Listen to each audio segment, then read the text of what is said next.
महाकुंभ 2025 भगदड़ क्यों, इस विषय पर हम अपने विचार आपके बीच साझा कर रहे हैं। 2025 महाकुंभ की तैयारियां लगभग 2 वर्ष पहले से होती रहीं। बड़ी व्यापक तैयारियां की गईं। भव्य कुंभ, दिव्य कुंभ, अमृत स्नान आदि शब्दों का बहुत अधिक प्रयोग किया गया। वास्तव में भव्य भी था, दिव्य भी है, और 144 वर्षों के बाद इसका ऐसा संयोग हुआ तो भीड़ बढ़ना तो स्वाभाविक ही था। इसके साथ साथ अब ये इस तरह के ये भगदड़ क्यों होती हैं?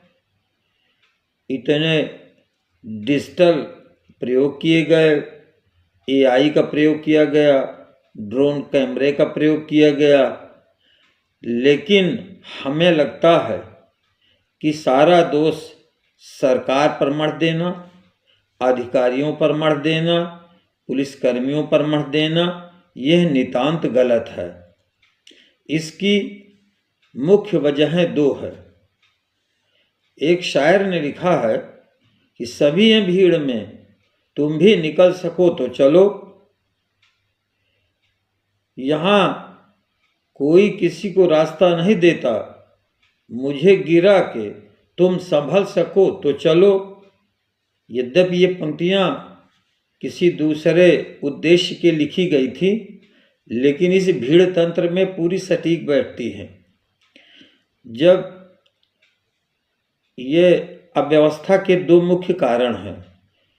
यहाँ की उद्दंड भीड़ और वीआईपी कल्चर, दोनों की वजहों से ये सारी की सारी तैयारियां धरी रह जाती हैं।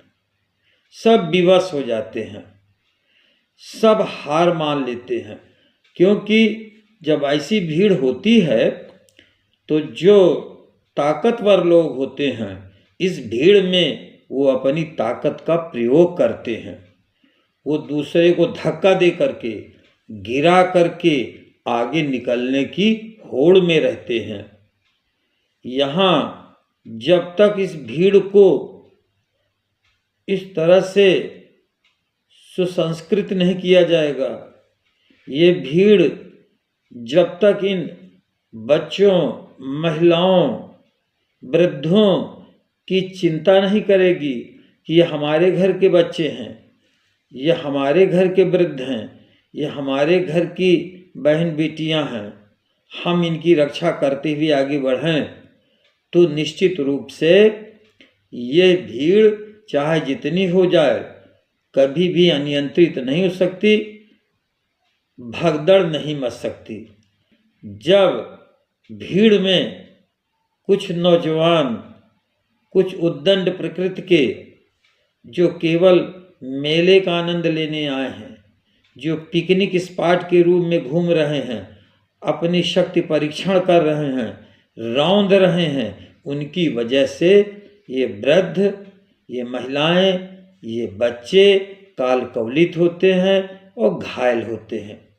श्रद्धालु यही होते हैं।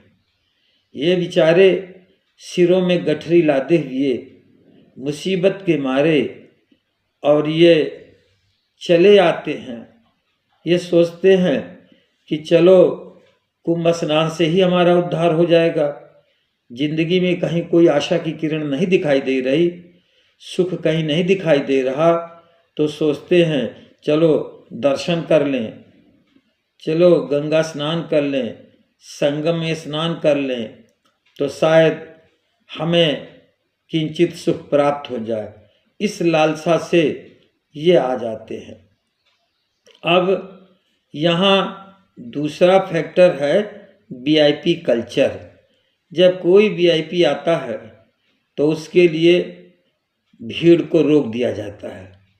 अब भीड़ खड़े खड़े बेकाबू हो जाती है और एक व्यक्ति के लिए चाहे यहाँ सैकड़ों मर जाएं, चाहे हजारों मर जाएं, किसी को कोई परवाह नहीं होती। इस देश की दो व्यवस्था जब तक सुदृढ़ नहीं होंगी, वीआईपी कल्चर नहीं समाप्त होगा, और जब ये भीड़ अपने आप में अनुशासित नहीं होगी। अगर अनुशासित भीड़ हो तो हमें पुलिस की क्या ज़रूरत है।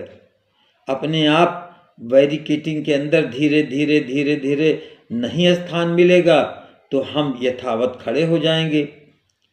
अब यद्यपि जब ये भीड़ बहुत बढ़ जाती है और मौतें हो जाती हैं तो सरकार तो फिर अब उसको किसी तरह से कम रूप में दिखाती है, उसकी बदनामी भी होती है।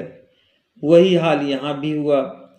यहाँ दो भगदड़ मची, एक तो संगम नोच पर मची और दूसरी मची झूसी क्षेत्र में।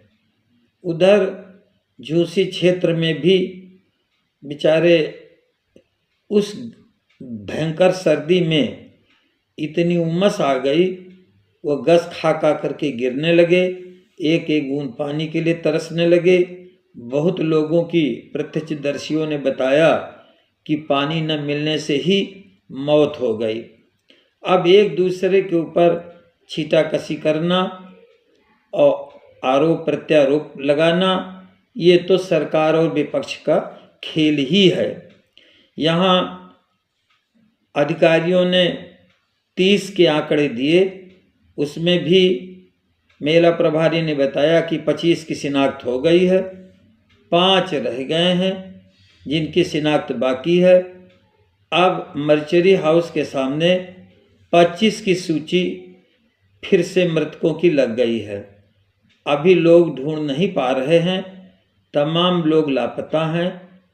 अब आगे पता चलेगा कि कितने लोगों की मृत्यु वास्तविक रूप से हुई है, क्योंकि जब 6 महीने तक व्यक्ति लापता रहेगा तो उसका उस क्षेत्र से, गांव से, पंचायत से उसका डेथ सर्टिफिकेट बनेगा। अब जब ऐसी मौतें हो रही हैं, जब इतनी लाशें रखी थी तो सरकार फूल बरसाने लायक तो नहीं थी। अब वो दूसरे दिन वहाँ फूल भी बरसा रही है। अरे इतना बड़ा दुखद हादसा हो गया, भले आप उस मौन रहते ये तो ठीक है, लेकिन आप फूल न बरसाते। फूल बरसाने लायक जिसके घर में लाशें रखी हों वो दूसरों के ऊपर बहुत प्रसन्नता से फूल बरसावे, अशोभनीय है। जब यहाँ इस तरह की भगदड़ होती है तो फिर पुरानी लिस्ट पलटी जाती है कि कब कब इस तरह की भगदड़ हुई और कितने लोग मारे गए। आज़ादी के पहले कुंभ में इलाहाबाद, जब 3 फरवरी 1954 को इलाहाबाद में बड़े प्रसन्नता से, बड़े आनंद से जब कुंभ का आयोजन किया गया, 800 लोगों की मौत वीआईपी कल्चर के कारण हो गई। उनको रोक दिया गया और बाद में 800 लोगों की मौत हो गई, अनेक घायल हो गए। 1986 में हरिद्वार कुंभ मेले में 200 लोगों की मौत हो गई, अनेक घायल हो गए। 2003 नासिक कुंभ में 39 लोगों की मौत हो गई और अनेक घायल हो गए। 2013 इलाहाबाद स्टेशन पर भगदड़ मची, 42 लोगों की मौत हो गई और अनेक घायल हुए। 2025 में अभी मौत में अनिश्चितता है। जब जांच आयोग बैठ गया है, अब सही रिपोर्ट ये बाद में सबके सम्मुख प्रस्तुत की जाएगी। यहाँ ये बहुत ही धार्मिक देश है। हम इनको जगह जगह श्रद्धालु कहते हैं। श्रद्धालु का अर्थ होता है कि किसी के पूज्य गुणों को देख करके जब हमारे हृदय में एक विनम्र, एक कृतज्ञता आती है तो उसी का नाम होता है श्रद्धा। जो श्रद्धा जैसे सुंदर गुणों को रख लेता है वो श्रद्धालु कहा जाता है। अब हम इन सबको श्रद्धालु कह देते हैं, जबकि इस भीड़ में सब श्रद्धालु नहीं हैं। यहाँ मरना इस देश की नियति है। ये उद्दंड उग्र भीड़ भगदड़ मचाती है। सामान्य रूप से किसी समारोह में अगर आप एक एक पेन बांट दें तो चाहे जितनी पढ़ी लिखी समाज हो सकता है एक एक पेन के लिए कोई एक ऐसा हट्टा कट्टा व्यक्ति आवे जो 10-20 को रौंद डाले, और वो एक पेन के लिए इतना बड़ा वो कृत्य कर सकता है। 13 अक्टूबर 2013 मध्य प्रदेश के दतिया में रतनगढ़ मंदिर के पास नवरात्र उत्सव में मची भगदड़ में 115 लोगों की मौत और अनेक घायल हुए। हरिद्वार में गंगा नदी के तट पर 8 नवंबर 2011 को हर की पैड़ी घाट पर मची भगदड़ में 20 लोगों की मौत हो गई। उत्तर प्रदेश के प्रतापगढ़ जिले में कृपाल महाराज के राम जानकी मंदिर में भगदड़ में 63 लोगों की मौत हो गई। ये इस तरह अभी ताज़ा हाथरस में साकार विश्वहरि के सत्संग में 124 लोगों की मृत्यु हो गई। अब यहाँ मृत्यु के बाद उन्हें मुआवजा भी दिया जाता है। अच्छा हो सरकार ऐसी मौतों पर एक मुआवजा सुनिश्चित कर ले, क्योंकि हर जगह अलग अलग मुआवजा देना फिर ये कानून के दायरे में आएगा। कहीं पर 5 लाख, कहीं पर 25 लाख, कहीं पर 2-2 लाख। तो ऐसी ये इन मौतों को तो कोई रोक नहीं सकता। भगदड़ तो होनी ही है, चाहे जितनी व्यवस्था कर दी जाए, क्योंकि ये यहाँ की पब्लिक, ये उद्दंड भीड़ अनुशासित नहीं है। अच्छे पढ़े लिखे लोग भी श्रद्धा नहीं रखते, श्रद्धालु कहने के अधिकारी नहीं हैं। तो और दूसरा मुख्य है वीआईपी कल्चर। वीआईपी कल्चर को पूरी तरह से बंद कर दिया जाए। वीआईपी कल्चर होगा तो भीड़ को रोका जाएगा और एक आदमी के लिए पूरी रोड खाली की जाएगी। वो जाएगा अपने काफिले के साथ, 2 घंटे वहाँ जल क्रीड़ा करेगा, स्नान करेगा, तब तक भीड़ कहाँ तक रुकेगी, कहाँ तक सब्र धारण करेगी। इसलिए इस तरह तो होना ही है। तो इसलिए इन भीड़ को भी